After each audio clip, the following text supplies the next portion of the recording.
두 번째 질문, 하나님은 자유의지를 어떻게 통제하시는가? 이런 질문이 나온 이유가 뭐냐면 내가 내 고집을 너무 잘 알기 때문이에요. 내가 얼마나 내 자유의지, 즉 고집이 센지를 잘 알기 때문이에요. 하지만 다른 한편으로 한번 생각해 보세요. 내가 고집이 세다는 걸 내가 아니까 이런 질문을 할 수밖에 없지만 한편으로는 그런 나의 고집을 꺾으시고 지금 하나님을 믿도록 인도하신 그 과정을 한번 생각해 보세요. 하나님 대단하신 분이에요. 이것만으로도 약간의 생각의 전환만으로도 하나님이 이미 우리의 자유의지를 어떻게 꺾으시고 하나님의 원하시는 대로 이끌고 가 계시는지를 우리는 알 수가 있는 거예요. 여기서 여러분 아멘 하셔야 됩니다. 네. 그리고 출애굽 때 하나님이 모세를 설득하는 과정 속에서도 이 문제가 드러납니다. 하나님이 모세를 설득하는 과정 중에 우리의 자유의지와 작정을 어떻게 꺾으시는지는 힌트가 나와요. 힌트가 모세가 이런 질문하죠. 그들이 즉 애굽 왕과 그 신하들이 나를 믿지 않으면 어떻게 합니까? 내가 하나님이 보내신 사람이라는 걸 믿지 않으면 어떻게 합니까? 이렇게 말하거든요. 그래서 하나님이 세 가지의 징표를 주세요. 첫 번째가 지팡이를 던지니까 뱀으로 되죠. 다시 꼬리를 잡으니까 지팡이가 되죠. 지팡이가 뱀으로 된 것도 중요하지만 뱀의 꼬리를 잡는 건 이거는 자살행위거든요. 근데 그 꼬리를 잡으니 오히려 지팡이가 되더라. 두 번째 징표가 손을 주머니에 넣었다가 빼니까 문둥병이 걸려있고 이게 한센병이라고 그러죠. 그리고 또 넣었다가 빼니까 치료가 돼 있는 인간의 육신의 질병에 대한 치료를 보여주셨죠. 세 번째가 물을 한 바가지 떴는데 그게 나일강 물이에요. 물을 한 바가지 떠서 뿌려라. 피로 변한 거죠. 이런 세 가지 징표를 통해서 내가 이런 식으로 그 애굽 왕의 의지를 꺾겠다라고 하셨어요. 결국에는 지금 이 이야기의 의미는 바로 왕이 나의 어떤 자유의지가 은혜를 거절하면 어떻게 됩니까? 라는 이 질문이 되는 거예요. 아까 그 모세가 질문했던 나를 믿지 않으면 어떻게 합니까? 나를 거절하면 어떻게 합니까? 이 질문이 하나님, 내 자유의지가 하나님의 은혜를 거절하면 어떻게 합니까? 이 질문인 거예요. 그랬을 때 하나님이 그 자유의지를 힘으로 꺾을 수 있다는 걸 보여주신 거예요. 내가 이렇게 꺾을 수 있어. 한번 볼래? 그리고 바로에게 10가지 재앙을 뿌리시는데 아까 말했던 세 가지의 징표의 방법대로 10가지의 징벌을 하신단 말이죠. 그것은 무슨 말이냐면 애굽 왕 바로가 영적으로 해석하면 우리의 자유의지예요. 우리의 자유의지. 그러니까 바로에게 10가지 재앙을 내려서 바로가 나중에는 굴복하잖아요. 그러니까 우리 자유의지를 하나님이 10가지의 힘으로 부어버리면 우리 꺾일 수밖에 없어요. 그걸 지금 말씀하시는 거예요. 이걸 첫 번째로 말씀하시는 겁니다. 그래서 10가지의 재앙을 한번 살펴보면 지팡이가 뱀으로 되는 것 기억나시죠? 그러니까 가축, 짐승, 곤충으로 징벌하겠다 이거예요. 실제로 개구리 떼, 그리고 머리에 나는 이 떼, 파리 떼, 메뚜기 떼 이런 것들이 10가지 재앙 중에 나오죠. 두 번째, 손이 한센병으로 되는 것. 그러니까 인간의 질병으로 심판하겠다. 힘을 쓰겠다. 그게 악질, 독종, 마지막 장자가 죽는 재앙 이런 걸 통해서 인간의 질병과 죽음을 통해 징벌하시죠. 세 번째가 뭐냐면 나일강을 피로 변하게 하는 것. 그래서 그 자연재해를 일으키겠다는 거예요. 이 자연을 써서 힘을 쓰겠다. 그래서 나일강 그리고 우박이 내리고 또 흑암의 재앙이 임하는 것으로 자연재해를 일으키시잖아요. 이런 것들로 하나님이 힘을 쓴다는 거예요. 그러니까 사실은 이 10가지 재앙의 종류들을 살펴보면 나일강, 개구리, 파리, 악질, 독종, 우박 이런 모든 것들이 바로가 자유의지로 선택한 우상의 형상들이에요. 10가지 대표적인 우상의 형상들이란 말이죠. 그것들을 역으로 사용하셔서 네가 선택한 그 우상으로 내가 징벌할 테니까 너의 자유의지의 선택이 얼마나 헛된 것을 알고 또 그를 통해서 자유의지를 내가 힘으로 꺾었을 때 어떤 일이 벌어지는지 한번 봐라. 그래, 내가 힘을 쓸 테니까 네가 한번 자유의지로 나를 꺾어봐. 해볼 테면 해봐. 이런 거거든요. 뭐 우리 아이들이 부모님한테 때를 쓴다고 힘으로 막 쓸 때가 있어요. 근데 부모님이 딱 두 팔 잡고 그래 한번 해봐. 누가 이기는지 해보자. 할 때가 있어요. 어릴 때. 그럼 이제 아이들이 못 이긴단 말이에요. 막 자지러질 때. 이때 부모가 한번 이겨야 돼. 무조건 여기서 지면 안 돼요. 딱 누르고 한번 이기면 아이가 내가 부모를 이길 수 없구나 생각하고 그 의지를 꺾어요. 그러면서 말을 듣는단 말이에요. 하나님이 그렇게 지금 10가지 재앙을 내리신다는 거죠. 그러니까 애굽 왕의 자유의지를 이렇게까지 힘으로 꺾을 수 있음을 보여주시는 거예요. 그러니까 9번째 재앙 때까지 바로가 계속 거부하거든요. 근데 10번째 자기 장자가 죽는 재앙에 딱 갔을 때 의지가 꺾여요. 그렇게 되면 신학적으로 이렇게 해석해요. 그 장자가 바로에게 많은 우상들이 있었지만 제일 중요한 우상이었던 거예요.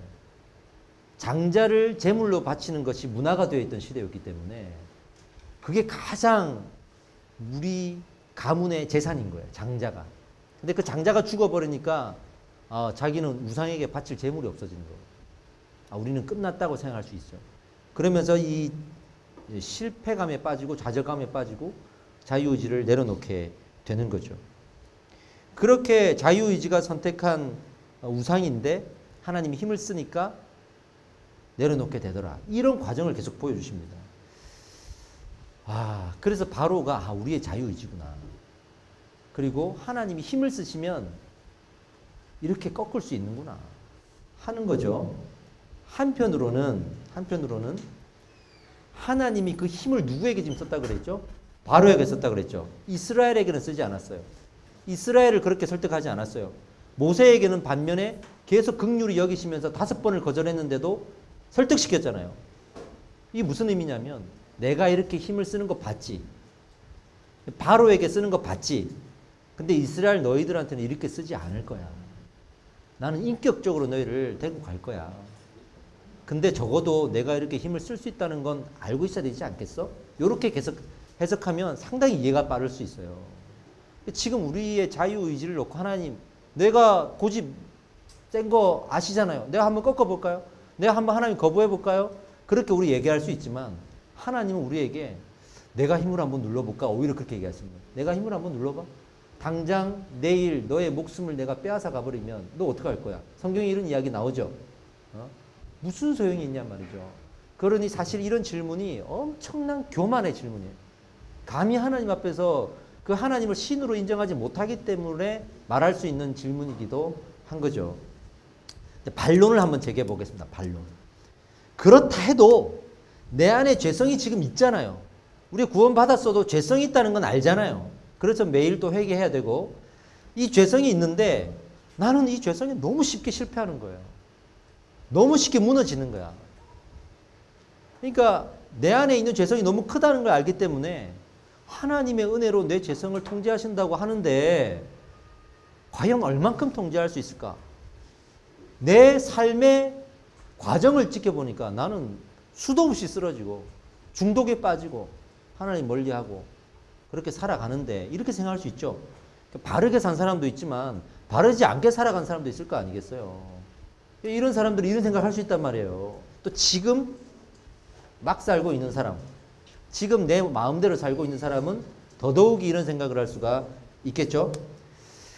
자, 하나님은요, 이 자유의지를 통제할 때 아까 강제적으로 하신다 그랬어요? 인격적으로 하신다 그랬어요? 인격적으로 한다 그랬죠? 인격적으로 할 때 그 인격적이라는 말을 한번 살펴봅시다. 하나님이 우리에게 자유의지를 주신 것 자체가 그분이 인격적이기 때문이에요. 이거 중요합니다. 하나님이 자유의지를 주신 것 자체가 그분이 인격적이기 때문이에요. 자, 구절을 한번 살펴보겠습니다. 여기 앞에 보세요. 창세기 1장 27절 읽어봅시다. 시작. 하나님이 자기 형상 곧 하나님의 형상대로 사람을 창조하시되 남자와 여자를 창조하시고 여기에서 자기 형상대로 창조했다 그랬어요. 형상이라는 말 기억해 두세요. 형상 또는 개역판에는 모양 돼 있는데 형상과 모양이 다른 의미가 아닙니다. 옛날 신학자들이 이걸 많이 구분했는데 그러면 안 돼요. 이거는 같은 의미입니다. 형상과 모양입니다. 자, 두 번째 창세기 2장 7절 읽어봅시다.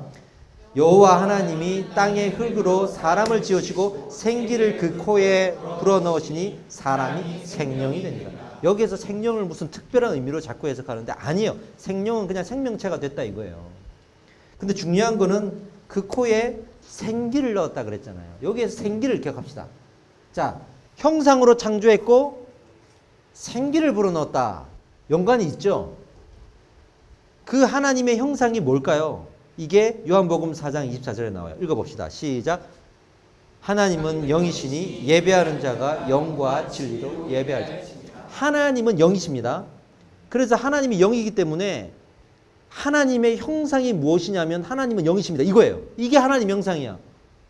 그러면 하나님이 영이기 때문에 우리도 영으로 창조하셨겠죠. 그래서 흙으로 우리의 육신을 만들었지만 그 안에 생기를 넣어주셨다. 이게 영이에요. 이 영이에요. 그래서 하나님이 영이신데 우리도 영적인 존재인 거예요. 단지 완전한 영이 아닌 거죠. 불완전한 영인 거죠. 그러나 우리도 영이죠. 그래서 하나님도 영이고 우리가 영이기 때문에 서로 교제할 수 있고 소통할 수 있고 우리가 하나님 앞에 기도할 수 있고 찬양할 수 있고 예배할 수 있는 거예요. 그래서 하나님은 영이시니 예배하는 자가 곧 영과 진리로 예배할지니라. 이거는 당신은 이미 영적인 존재라는 걸 전제하고 있는 거예요. 당신은 이미 영적인 존재고 하나님도 그 영으로 당신을 창조했다. 그러니까 그 영을 깨워라 이 뜻이에요. 지금 이게. 영을 깨워라. 영이 살아나야 그 영과 영이 만날 거 아니냐라고 얘기하는 거예요. 뭐 새로운 영을 얘기하는 게 아니에요. 영적인 존재가 되라 이러고 조심하세요. 그냥 이미 여러분들이 영적인 존재예요. 그 영을 깨우는 거예요. 할렐루야. 자, 그 영을 주시는데 이 영이 자유의지를 갖고 있단 말이에요. 이 영 자체가 자유의지를 갖고 있어요. 하나님은 영이시다 그랬잖아요. 하나님이 자유의지가 있죠.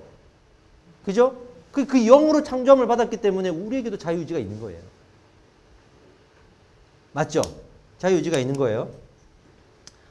그러면 이 영과 영이 만날 때 무엇이 왔다 갔다 하느냐? 은혜가 왔다 갔다 하겠죠? 은혜죠. 영적인 존재이기 때문에 은혜가 되죠. 그 동물이나 식물은 영적인 존재가 아니잖아요. 그래서 은혜를 못 받아요. 우리 인간은 영적인 존재이기 때문에 은혜를 받고 그마저도 영이 죽어 있으면 못 받아요. 영이 살아있어야 은혜를 받아요. 그래서 우리가 영으로 예배하라. 이거는 영을 깨워라. 살아있는 영으로 하나님께 예배해라. 당신의 영혼을 좀 깨워라. 이거예요. 이게. 그러면 이 자유의지와 하나님의 자유의지가 두 개가 있는데 이 자유의지가 어디에서 왔다고요? 하나님으로부터 왔다고요. 이게. 그래서 이 자유의지는 완전한 자유의지는 또 아니에요. 아니에요. 이 자유의지를 하나님께서 또 어떻게 통제하시냐면 보세요. 축구장에 선수들이 뛰고 있어요. 축구장에. 열심히 경기를 하겠죠. 분명히 자유의지로 자기가 선택해서 골도 넣고 맞고 태클도 하고 항의도 하고 싸우기도 하고 그래요.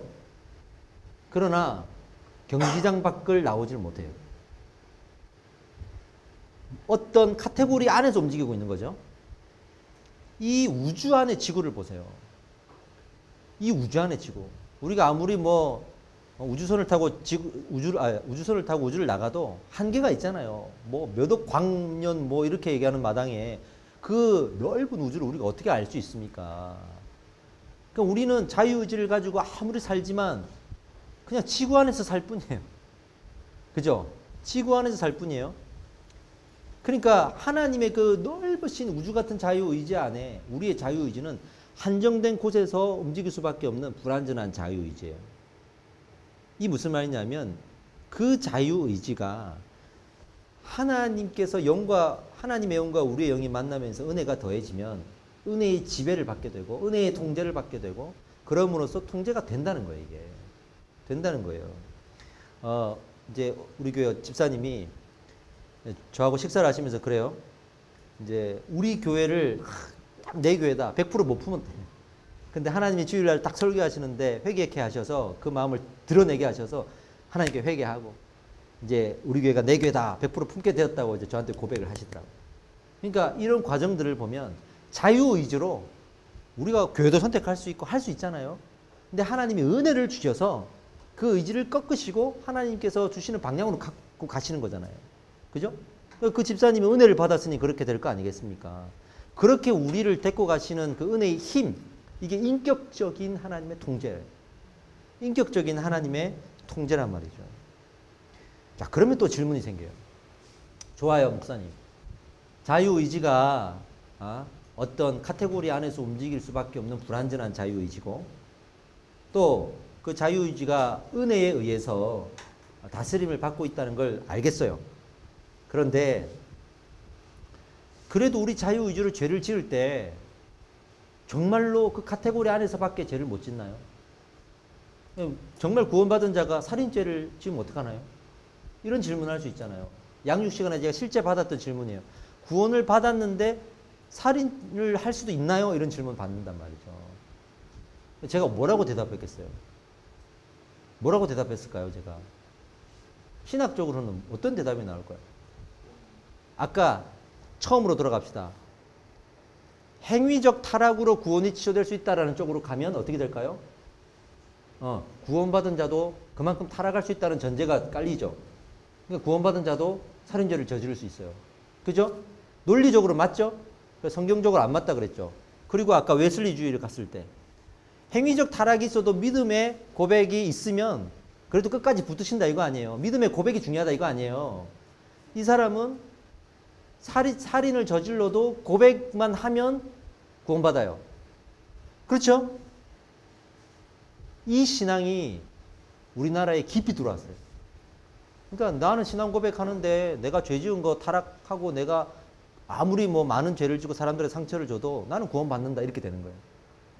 사람들한테 피해를 줘놓고 난 하나님 용서하셨다. 이게 여기서 나오는 거야 이게. 심각한 신앙적인 오류가 나오는 거죠. 분명히 논리적으로 맞는데 그렇게 살아보면 엄청난 모순을 경험하게 되는 거야 이게. 근데 우리가 말한 대로 구원받은 자는 하나님께서 그렇게 통제하신다. 카테고리 안에서 움직인다고 생각해 보세요. 여기서 어떤 질문이 나오냐면 진짜 구원을 받았다면 그 사람은 살인죄를 저질 수 없어요. 진짜 구원을 받았다면. 그러니까 그 사람이 구원을 안 받았는데 받았다고 착각했겠죠. 그럴 수 있지만 진짜 이 사람이 구원을 받고 성령의 인도함을 받는 사람이라면 그럴 수가 없어요. 그럴 수가 없어요. 하나님이 그렇게 못하게 하신단 말이에요. 이걸 우리는 믿는단 말이죠. 근데 많은 사람들이 자기가 구원을 받았다고 생각하고 외치고 고백하는 사람들이 그런 죄를 지으니까 이런 질문이 나오지만 진짜 그 사람이 은혜 안에 있는 사람이라면 그렇게 못해요. 절대로 그렇게 못해요, 여러분. 그러니까 가짜 구원받은 사람이 많아서 그래요. 이건 이따가 다시 얘기하겠습니다. 그런 사람들이 왜 많은지를 제가 얘기하겠습니다. 자, 좀 더 나가 봅시다. 구원과 죄성의 어떤 구원의 은혜가 우리 죄성을 어떻게 통제하는가에 대해서 아까 말씀드린 대로 은혜가 그 죄성을 지배한다. 이 표현이겠죠? 그래서 뭐 통치, 다스림 이런 단어들이 나오는 거예요. 우리를 다스리십니다. 우리를 통치하십니다. 이 얘기가 그래서 나오는 거예요. 우리 죄성을 덮어달라는 거예요. 덮어달라는 거. 이 부분에 있어서 여러분 겨울 사경의 이야기 꼭 들으셔야 됩니다.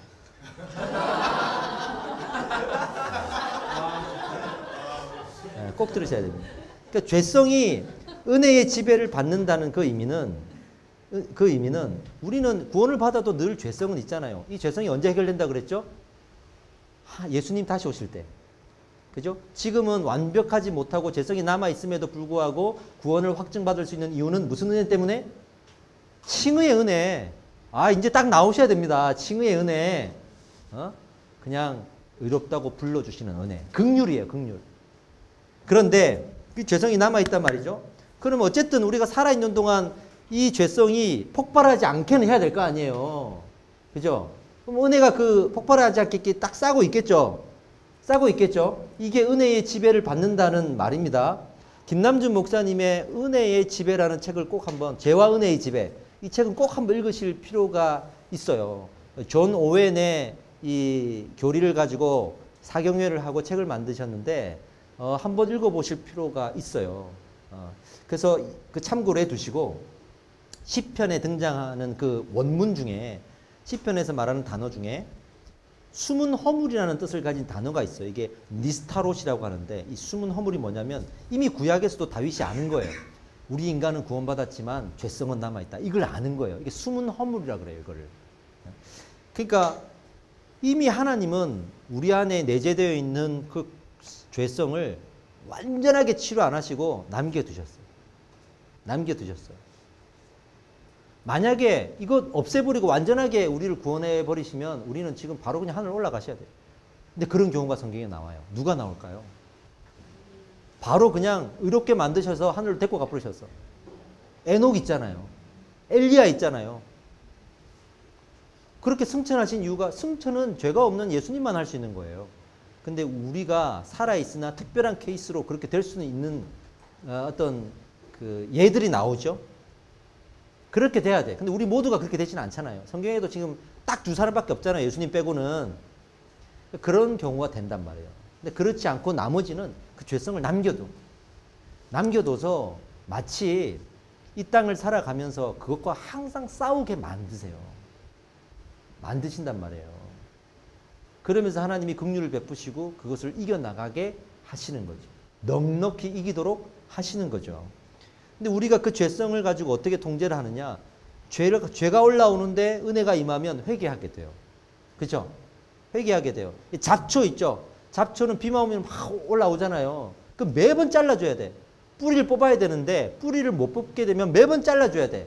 근데 이 축구장에 있는 이 천연 잔디 같은 경우에 잔디가 올라오잖아요. 항상 일정한 크기로 잘라줘야 돼. 그렇다고 다 뽑아버리면 어떻게 돼요? 축구장의 역할을 못하는 거야. 그죠? 그러니 남겨두나 관리를 해야 되는, 왜? 축구장이기 때문에. 우리가 이 땅을 살아가기 위해서는요, 이 죄성이 없으면 우리는 하늘 올라가야 한다니까? 이 땅에 살아가기 위해서는 그 죄성의 일부를 남기고 그 죄성이 때로는 우리에게 유익을 준다니까요. 그것 때문에 죄와 싸우고 하나님 영광 드리고 회개하고 은혜를 구하고 교만하지 않고 이렇게 되는 거예요. 그래서 여러분 남겨져 있는 죄성을 무조건 나쁘게 볼 필요는 없어요. 이게 은혜로 덮여고 은혜의 지배를 받으면 오히려 이것 때문에 하나님께 영광 드리고 이것 때문에 내가 겸손해질 수 있어요. 아멘입니다. 출애굽할 때 그 과정이 또 다 나오는 겁니다. 보세요. 자, 지도를 한 번 더 보여주세요. 출애굽할 때 하나님의 인격적인 인도하심이 어떻게 드러나냐면 애굽에서 이제 처음에 탈출을 하는데 탈출하고 난 이후에 이스라엘 백성들이 반복적으로 불평을 합니다. 계속 장소를 옮길 때마다 불평을 합니다. 그 불평을 할 때마다 자기가 종살이하면서 그렇게 그 미워했던 애굽을 칭찬해요. 또 이게 인간의 악함이거든요. 처음에 구원받았을 때 하나님 나의 자유의지를 다 내려놓겠습니다. 나 자기 부인하겠습니다. 이런 하나님 뜻대로 살겠습니다 해놓고 살다 보면 때로는 그 우리 안에 있는 죄성을 회개하기보다 죄성이 너무 좋거든요. 내 자유의지가 좋고 죄성이 좋거든요. 그러니까 이제 하나님 앞에 회개 안 하고 하나님 나도 좀 사람인데 숨 좀 쉽시다 이러면서 이제 따지는 거죠. 늘 회개하고 사는 거 그 바른 생활도 이게 한계가 있지. 때로는 좀 제가 즐기고 살 수도 있는 거 아닙니까? 이렇게 나오는 거죠. 그렇게 이스라엘 백성들도 하나님 앞에 불평을 해요. 불평을 하는데 그거를 하나님께서 어떻게 인격적으로 끌고 가시는지 정말 자세히 보면 재밌어요. 너무 재밌어요. 첫 번째 보세요. 이 람세스에서 지금 출발했잖아요. 보이시죠? 여기에서 이스라엘 가는데 제일 빠른 길이 어디겠습니까? 그냥 가면 돼. 그냥 가면 되잖아요. 근데 빨간색으로 되어 있는 거는 이제 실제로 이스라엘이 걸어갔던 길이거든요. 그러면서 40년 동안 갔다 이거예요. 자 보세요. 여기에서 출발해서 홍해를 건너고 갔다가 시내산에 가서 이제 돌판을 받아요. 홍해를 건너고 마라에 가서 마라의 쓴물 사건이 있고 엘림에서 물 먹고 르비딤에서 또 또 사건이 있고 시내산에서 두 돌판 받고 갔다가 가데스 바네아에서 12 정탐꾼 보내잖아요. 요 과정이 딱 2년이야. 딱 2년이에요. 이렇게 2년밖에 안 걸렸어요. 일로 가면 석 달 만에 가요. 근데 일단 일로 갔고 2년이 걸렸고 여기서 10명이 불순종했잖아요. 여호수아와 갈렙 빼고는 다 부정적으로 피드백했죠. 여기서 38년을 도는 거예요. 그래서 40년이 됐고 나중에 이렇게 해서 이제 들어가는 거죠. 요렇게 가서 요 요단강을 건너서 요단강을 건너서 들어가는 거거든요. 이렇게 가면 된단 말이에요. 근데 이렇게 갔단 말이에요. 그 그 이유가 하나님의 인격적인 인도하심이에요. 이유가 어디에 나오냐면 출애굽기 13장 17절에 나옵니다. 출애굽기 13장 17절 한번 읽어보겠습니다. 시작. 바로가 백성을 보낸 후에 블레셋 사람의 땅의 길은 가까울지라도 하나님이 그들을 그 길로 인도하지 아니하셨으니 이는 하나님이 말씀하시기를 이 백성이 전쟁을 하게 되면 마음을 돌이켜 애굽으로 돌아갈까 하였습니다. 아까 지도 다시 보여주세요. 이 라암세스에서 이스라엘로 직진으로 가면 에돔이라는 나라가 지키고 있어요. 에돔이라는 나라를 만나야 된단 말이에요. 그럼 전쟁을 하게 되겠죠. 근데 이 종살이만 40년 근 400년을 한 민족이 무슨 군사적 훈련을 받았겠어요. 그냥 적군이 오면 도망가겠죠. 그러니까 하나님이 이 이스라엘 백성들을 인격적으로 다루시고자 조금 돌아가더라도 만약에 12정탐꾼이 가데스 바네아에서 믿음으로 정탐을 했다면 2년 만에 지금 가나안 땅 들어갈 수 있잖아요. 그러니까 좀 한 2년 걸려도 돌아가자. 전쟁이 없는 곳으로 돌아가자 하신 거예요. 그런 의미에서 우리 인생에도 인내가 필요할 때가 있고 시간이 필요할 때가 있어요. 하나님 왜 이렇게 빨리 응답 안 하시나 할 때가 있는데 하나님께서는 다 의미가 있으신 거예요. 자, 그렇게 전쟁 때문에 돌이키셨단 말이죠. 그러니까 일방적으로 가! 전쟁 뚫고 가! 그러실 수 있는데 너무 이스라엘을 잘 아시는 거예요. 내가 인격적으로 너에게 맞게 맞춤식으로 내가 인도해 줄게. 아까 10가지 제약 내리셨잖아요. 그렇게 하면 되잖아요. 전쟁이 싫어요. 못 가겠어요. 안 싸워? 10가지 제약 내가 내릴까? 싸워. 이러면 되잖아요. 근데 지금 이스라엘은 그를 싸울 수 있는 용기조차 없는 민족이에요. 종살이에 아주 뼈가 닳도록 익숙해져 있기 때문에. 그러니까 하나님 그걸 아시고 돌이킨 거죠.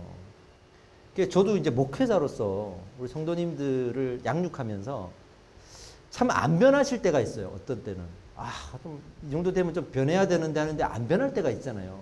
부교육자 시절에도 그것 때문에 힘들어 하시는 목사님들을 많이 봤죠. 답답하잖아요.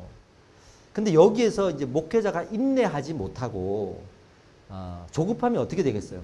다그치게 되는 거예요. 집사님, 왜 그래요? 왜 안 바뀌어요? 이렇게 되는 거죠. 목회자가 이렇게 다그치기 시작하면 여러분들이 힘들어집니다. 힘들어져요. 힘을 쓰게 된단 말이에요. 그래서 뭔가를 자꾸 제재를 하고 저주를 하고 이제 이렇게 되는 거예요. 그때 인격적으로 성도들을 데려갈 수 있는 가장 놀라운 방법이 뭐냐면 기다려주는 거예요. 목회자가 인내하는 거예요. 근데 인내가 어려워요. 왜 인내가 어려냐면 마음에 안 드는 걸 봐야 되잖아요. 당장 마음에 안 들거든.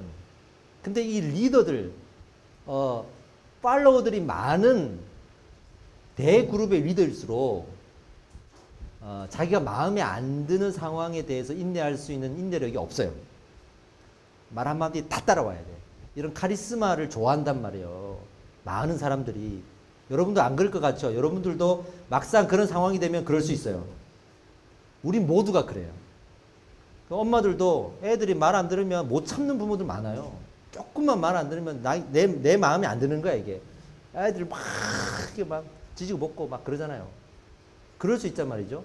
인내를 하려면 마음고생을 해야 돼요. 마음고생을 해야 돼요. 마음에 안 들어도 그래도 기다려야지. 또 마음에 안 들어도 기다려야지. 그러면 누가 많이 서운한 입장이 될까요? 목회자가 서운한 입장이 돼요. 서운한 거야. 저 사람을 보면 그냥 좀 해주면 안 되나? 이렇게 되는 거죠. 그 서운함을 가지고 살아야 돼. 이게 쉽지 않아요. 그래서 제가 정서를 자꾸 강조하는 이유도 정서가 무너지면 더 이게 어려워요. 더 어려워요. 그런 의미에서 우리가 정말로 이제 하나님 앞에 인내할 수 있는 그리스도인이 되기를 기도하셔야 됩니다. 할렐루야. 네. 하나님이 지금 이스라엘에게 그렇게 인내하신 거예요.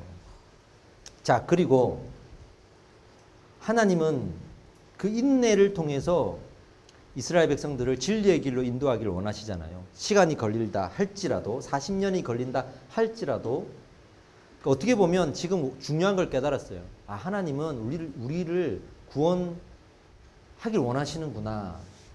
구원받은 자로 합당하게 살기를 원하시는구나. 하지만 시간이 걸리더라도 강압적으로 하진 않으십니다. 그런 의미에서 여러분들이 지금 하나님 나 좀 뭐 불만 있어요, 불평 있어요, 그러면 지금 내팽개치고 뭐 방황하고 있을지라도 하나님은 인내하시는 거예요. 지금 여러분들을 기다리시는 거예요. 마음고생하고 계신 거예요. 하나님이 아무렇지도 않게 그래 나는 너랑 상관없어 이제 너는 이제 내 자식도 아니고 네 아비도 아니고 그런 상황이 아니라 마음고생을 하면서 늘 우리 주변에서 역사하고 있는 거예요. 아멘 하셔야 됩니다. 자, 그리고 하나님께서는요 힘을 쓰지 않는 이유에 대해서 아주 구체적으로 또 밝히십니다. 일방적으로 명령하시고 거부하는 사람들 죽여버리면 돼요. 출애굽기에서 가끔 그런 장면 또 나오잖아요. 말 안 들으면 죽이면 돼.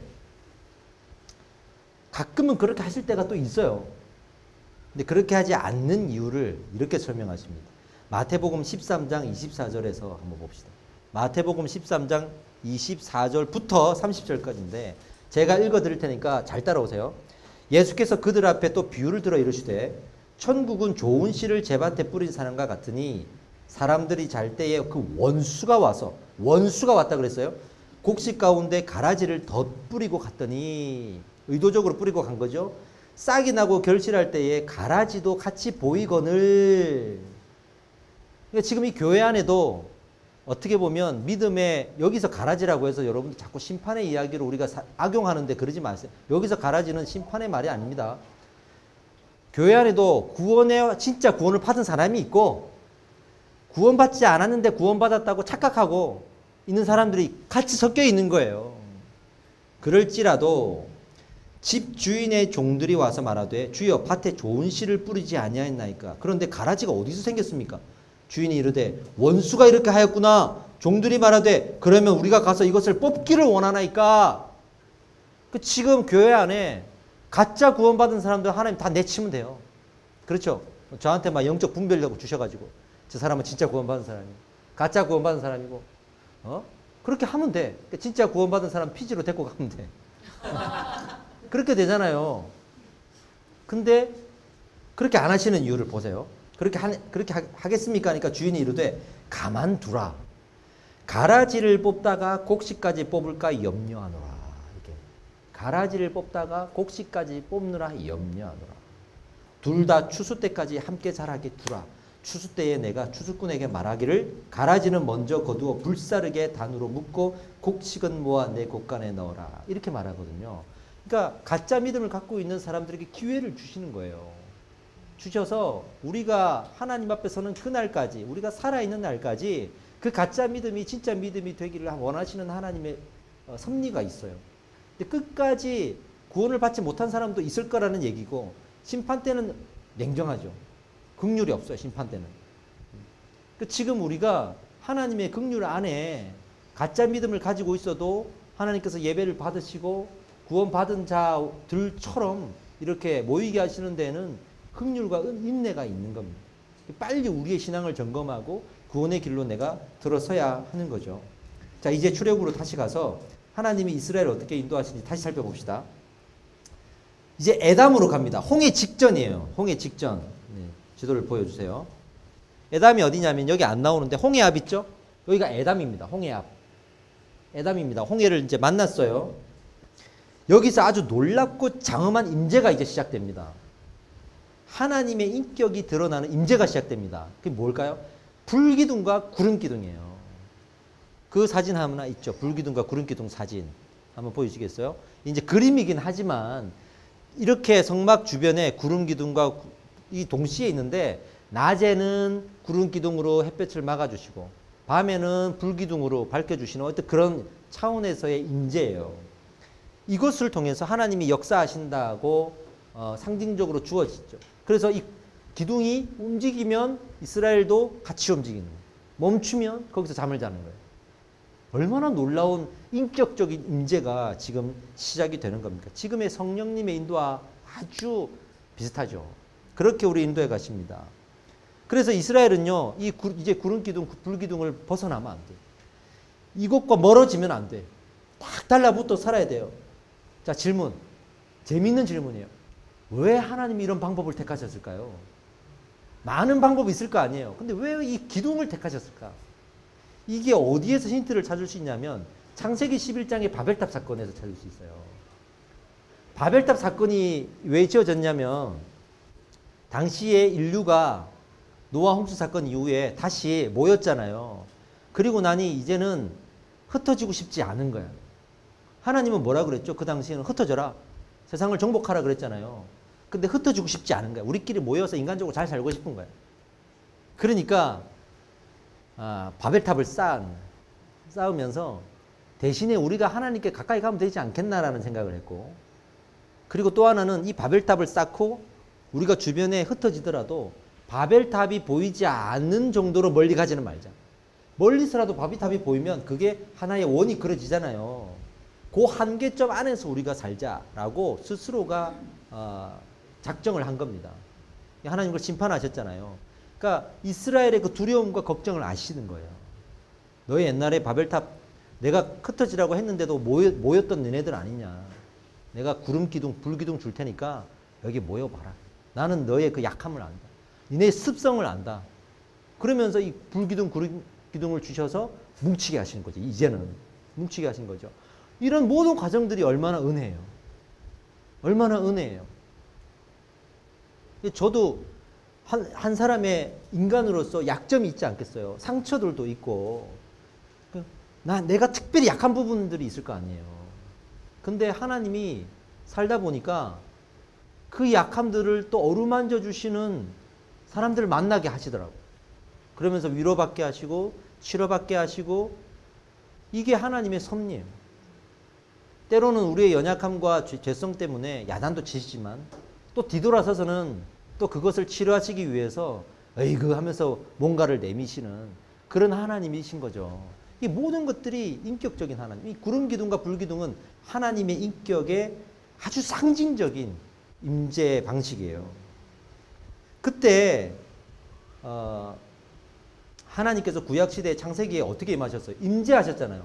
임재와 편재 배우셨죠? 임재는 공간에 이동하시는 거, 공간의 메인 상태에서 이동하시는 거. 편재는 공간을 초월해서 어디에나 계신 거. 지금은 임재 시대예요, 편재 시대예요? 편재 시대입니다. 저 어디에 뭐 여호와의 영이 있는데 우리 그 영을 받아야 된다 그러고 미국에서 뭐 성령이 날라온다 그러고 이렇게 생각하시면 안 됩니다. 여러분들이 지금 은혜 못 받고 있는데 당신이 지금 성령이 함께하지 않아서 그렇다라고 얘기하면 안 됩니다. 성령은 이미 함께하고 계신데 우리 영이 죽은 거죠. 이해되시죠? 자, 그렇다면 옛날에 창세기 시절에는 아니었어요. 창세기 시절은 임재의 방식이었어요. 그때 하나님이 아신 거예요. 내가 예전에 창세기 시절에 임재의 방식대로 역사해 보니까 이스라엘 백성들이 임재할 때는 좋아하다가 없어지면 불안해하고, 그래서 만든 게 금송아지 아니겠어요? 그걸 아시는 거예요, 하나님이. 지금은 편재의 방식으로 임하시잖아요. 계속 하나님이 역사하시면서 우리의 과거를 통해 인간의 연약함들을 아시고 그 연약함들을 배려한 방식대로 우리에게 역사하실 때가 너무나 많다 이거죠. 그때는 매를 드셨는데 시간이 지나 보면 그때를 또 기억하시고 그때를 배려한 하나님의 역사가 있는 거예요. 할렐루야죠. 그런 인격적인 일들이 지금 벌어지고 있는 거예요. 그 다음에 이제 홍해를 갑니다. 홍해를 가가지고 이제 건너야 되는데 홍해가 있으니까 못 건너잖아요. 그래서 하나님 어떻게 하셨죠? 갈라지게 하셨잖아요. 새벽까지 천천히 물길 나듯이 갈라지게 했지, 애니메이션에 나온 대로 막 한꺼번에 갈라진 게 아닙니다. 밤새 조금씩 저렇게 물 빠지듯이 물을 채우듯이 그렇게 천천히 갈라진 거예요. 뒤에서는 이제 바로가 쳐들어오잖아요. 여기서 또 한 가지 하나님께서 여기서 또 시험하시고자 하는 거예요. 알려주시는 거죠. 아까 바로가 무엇의 상징이라 그랬죠? 자유의지의 상징이라 그랬죠. 근데 그 자유의지를 바로 스스로가 꺾은 게 아니고 하나님이 꺾었다 그랬죠. 그 증거가 여기서 나와요. 바로가 하나님이 10가지 재앙을 통해서 힘을 쓸 때 결국 굴복했죠. 그리고 하나님이 딱 거두시니까 다시 마음을 바꿔가지고 쫓아오잖아요. 그러니까 자기 스스로 꺾은 자유의지가 아니었던 거예요. 하나님이 꺾으신 거예요. 그래도 하나님이 임재가 거치면 언제 그러냐는 듯이 또 자기 의지가 나옵니다. 그 자기가 힘써 살아가는 거지 뭐 이렇게. 우리도 그렇잖아요, 그죠? 자, 그 다음에 이 홍해를 만나게 하셔서 이스라엘 백성들에게 내가 아까 힘쓴 거 봤지? 근데 내가 힘을 안 쓰니까 쫓아오지? 알려주시는 거예요. 자, 이제 내가 너희들에게는 인격적으로 인도할 텐데 이 인격적인 인도함에 순종할 거야 안 할 거야 이제 묻는 거죠. 할 거야 안 할 거야. 그리고 모세를 통해서 물을 이렇게 가르는데 그 군대를 흑암 중에 가둬놓고 한 발자국도 못 움직이게 해놓고 그리고 다 가르고 건너갔을 때 뒤늦게 왔지만 그 물속에 수장되죠. 다 죽죠. 그래서 하나님께서 우리의 그 자유의지를 통제하실 때 우리가 은혜로 순종을 하게 되면 어떤 일이 벌어지냐면 하나님이 바로에게 힘을 써가지고 자유의지를 꺾게도 하셨지만 순종하는 자에게도 힘을 써서 인도하십니다. 홍해를 갈라주시면서까지 인도하십니다. 할렐루야. 그래서 오늘 이 시간의 마지막 구절인데요. 고린도전서 10장 13절 이제 여러분들 은혜가 될 거예요. 한번 읽어봅시다. 시작. 사람이 감당할 시험 밖에는 너희가 당할 것이 없나니 오직 하나님은 미쁘사 너희가 감당하지 못할 시험 당함을 허락하지 아니하시고 시험 당할 즈음에 또한 피할 길을 내사 너희로 능히 감당하게 하시니라. 할렐루야. 이렇게 하시는 거예요. 그러니까 여러분들의 자유의지를 하나님 앞에 내려놓으면 내려놓을수록 힘을 써서라도 홍해도 가르게 하시면서 갈 길을 보여주시고 걸어가게 하시는 분이시라는 거죠. 아주 인격적으로 우리를 대하신다는 거죠. 우리가 거절할지라도 은혜로 우리를 덮으셔서 인내하시면서 시간이 걸리더라도 우리와 함께 하시는 거죠. 자, 그러면 이 시간을 마무리하면서 이렇게 질문 드리고 마치고 싶습니다. 여러분들은 스스로 자유의지를 가지고 계시죠? 그 자유의지의 고집도 아시죠? 그런데 그 고집을 하나님이 인내하시니까 계속 거부하면서 가실 거예요. 아니면 이 인격적인 인도하심 가운데 하나님께 순종하고 가실 거예요. 여기에서 구원받은 사람은, 구원의 은혜의 감격이 있는 사람은 순종할 수밖에 없어요. 순종할 수밖에 없어요. 저는 여기서까지 그래도 저는 안 할래요. 구원 못 받은 사람이라고 말할 수밖에 없는 거야. 사실은. 그러니 여러분들이 하나님 앞에 자유의지를 내려놓는 것이 구원받은 사람의 아주 대표적인 증거라고 나는 볼 수가 있습니다. 자유의지를 내려놓으려고 하십시오.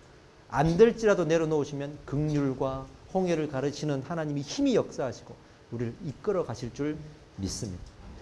참 안타까웠던 것은 많은 그리스도인들이 이걸 몰라요. 몰라서 의문과 질문만 남긴 채 하나님이 인내하시는 줄도 모르고 내가 하나님을 거부하면 끝나는 줄 알고 살아가는 인생들이 참 많습니다.